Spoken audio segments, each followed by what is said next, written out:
حمد ہے اس ذات باری تعالیٰ کی جو سارے جہانوں کا مالک ہے، اور درود ہے حضور اکرم حضرت محمد صلی اللہ علیہ وآلہ وسلم کی ذات مبارکہ پر۔ اللہ سے دعا ہے کہ وہ ہمیں دنیا و آخرت کی تمام بلائیاں عطا فرمائے۔ بسم اللہ الرحمن الرحیم۔ السلام علیکم۔ آج 21 نومبر سوموار کا دن ہے اور 25 ربیع الثانی ہے۔ سب سے پہلے بات کریں گے تحریک لبیک پاکستان کی طرف سے انعقاد پذیر کیا جانے والا حضور امیر المجاہدین حافظ خادم حسین رضوی رحمۃ اللہ کے عرس مبارک کی تقریبات کا انعقاد آج اختتام کو پہنچا ہے۔ 3 روزہ تقریبات میں قرآن پاک کی تلاوت اور نعتوں کا سلسلہ جاری رہا، اور اس کے علاوہ مختلف علاقوں سے آئے ہوئے علماء کرام اور بیرون ملک سے آئے ہوئے علماء کرام نے خطابات کیے، اور آخری روز رکن شورا تحریک لبیک پاکستان کے رکن شورا اور تحریک لبیک پاکستان کے امیر حافظ حسین رضوی صاحب نے خطاب کیا، اور انہوں نے 2 ٹوک واضح پیغامات دیے۔ انہوں نے کہا کہ تحریک لبیک پاکستان وجود میں آئی ہے حضور کا نظام تخت پر لانے کے لیے، پاکستان میں اسلامی شریعت اور اسلامی نظام نافذ کرنے کے لیے، اور یہ کبھی کسی بھی چیز سے پیچھے نہیں ہٹے گی۔ اپنے کارکنان کی جو بہادری ہے انہوں نے قصے سنائے، اور انہوں نے کہا کہ پاکستان میں نظام مصطفیٰ کو لانے کے لیے ہم ہر حد تک کوشش کریں گے۔ اور اس کے علاوہ سب سے بڑی بات انہوں نے کی کہ ہر وقت آپ نے مجھے نہیں دیکھنا، آپ نے دیکھنا ہے جو بندہ کام کر رہا ہے، اور آپس میں اتفاق رکھیں تاکہ ہم آگے جا سکیں اور حضور کے دین کو تحت پر لا سکیں۔ آگے بات کریں گے قطر کی غیرت کسے کہتے ہیں۔ قطر میں ہونے والے فیفا ورلڈ کپ میں ہم جنس پرستی کی نمائندگی کرنے والے جھنڈے پر پابندی عائد کر دی گئی، اور ایسا کرنے والے کو ملکی قانون کے مطابق سزا دینے کا کہا۔ قطر کی ملکی سیکیورٹی انچارج نے اس موقع پر کہا کہ ہم 28 دن کے کھیل کے لیے اسلام کے قوانین کو نہیں بدل سکتے، اور نہ ہی ان قوانین میں کسی قسم کی کوئی نرم بات کر سکتے ہیں۔ ہم جنس پرستی اسلام میں جائز نہیں، اور ہم اس کی نمائندگی کرنے والے جھنڈے کو ہرگز قطر میں لہرانے کی اجازت نہیں دیں گے۔ بات کریں گے اسلامی امارات کی۔ منسٹری آف فارن افیئر کے منسٹر مولوی عامر خان متکی صاحب نے ناروین امبیسی انچارج پال کلومان باکر سے ملاقات کی، اور اس موقع پر دونوں فریقان میں انسانی ہمدردی، امدادی کاموں، سیکیورٹی، ترقیاتی کاموں اور سیاسی ایشوز پر بات ہوئی۔ اس موقع پر ناروین سفارتکار نے کہا کہ ان کا ملک ہمیشہ کی طرح افغانستان کے ساتھ اچھے تعلقات کو لمبے عرصے تک چلانے کے لیے ایگری ہے، اور وہ چلانا چاہتا ہے۔ آگے بات کریں گے اسلامی امارات کے پولیٹیکل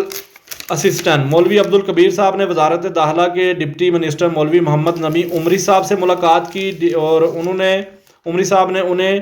ملکی امن و امان کی صورتحال اور وزارت کی طرف سے عوام کے امن و امان کو بحال رکھنے کے لیے اقدامات کا بتایا، اور خاص طور پر پولیس کے معاملات کے بارے میں بتایا کہ وہ دن رات بڑی ایمانداری سے عوام کی فلاح و بہبود، عوام کی حفاظت کے لیے کام کر رہی ہے۔ مولوی صاحب نے منسٹری کے کاموں کو سراہا، اور اس بات کو باور کرایا کہ آپ ملک میں امن و امان کی صورتحال کو بہتر کرنے کے لیے اقدامات جاری رکھیں تاکہ لوگ اپنی زندگیاں پرسکون اور محفوظ ماحول میں گزار سکیں۔ آگے اس کے علاوہ پولیٹیکل ڈپٹی مولوی عبدالکبیر صاحب نے ہزارہ قبیلہ کے سرداران اور پچھلی حکومت کے حکام سے ملاقات کی۔ اس ملاقات میں شرکا نے اپنی پرابلمز اور مشاورت ظاہر کی،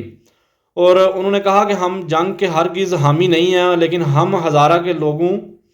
کو اور حکومت کو اکٹھا کرنے کے میں بھرپور کردار ادا کریں گے تاکہ افغانیوں کو متحد کیا جائے، اور ہم کسی کی بات کی پرواہ نہیں کرتے، اور ہم نسلی اور لسانی بنیاد سے ہٹ کر اسلامی امارات کی حکومت کو سپورٹ کریں گے، اور ہم ہر قسم کے تعاون کے لیے تیار ہیں تاکہ اس ملک کو محفوظ بنایا جائے اور اس حکومت کو محفوظ رکھا جائے، اور بھائی چارے اور ملکی اتحاد کو سپورٹ کی جائے۔ مولوی صاحب نے ان شرکا کا شکریہ ادا کیا، اور کہا کہ اسلامی امارات کبھی کسی تعصب اور گھٹیا پن کرنے والوں کو اجازت نہیں دے گی کہ وہ ملک میں افراتفری کا نظام پیدا کریں، اور اس کے علاوہ انہوں نے کہا کہ ملک میں بسنے والے تمام گروہ ہمارے لیے اہمیت رکھتے ہیں، اور ہم انہیں قوم کا حصہ سمجھتے ہیں، اور ان کے مسائل کو حل کرنے کے لیے ان کو یقین دلوایا۔ Economic cooperation trade of exhibition and investment between the South Asian country and China کی افتتاحی تقریب کا انعقاد کیا گیا، اور اس کا انعقاد چائنا میں باقاعدہ کر دیا گیا آج سے 3 روز پہلے، اور اس نمائش کا مقصد چائنا اور دوسرے ساؤتھ ایشین ملکوں کے درمیان تجارتی اور معاشی تعاون کو بڑھانا اور بہتر کرنا ہے۔ اس ایگزیبیشن کی افتتاحی تقریب میں deputy economic affair of Afghanistan الحاج ملا عبدالغنی برادر صاحب نے شرکا سے ویڈیو لنک کے ذریعے خطاب کیا، اور اس ایگزیبیشن کو علاقے میں تجارت کو فروغ دینے اور تجارتی تعلقات کو بہتری اور مضبوطی کا ذریعہ کہا۔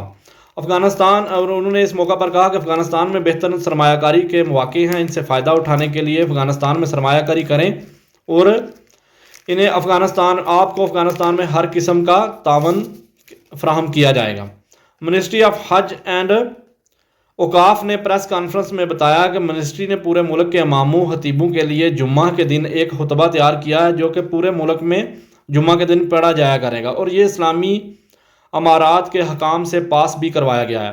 اور انہوں نے مزید بتایا کہ جمعے کے خطبے میں تمام تر آداب اور مستحبات شامل ہیں۔ منسٹری آف امر بالمعروف کے امپلائز کے بارے میں اور اس کے علاوہ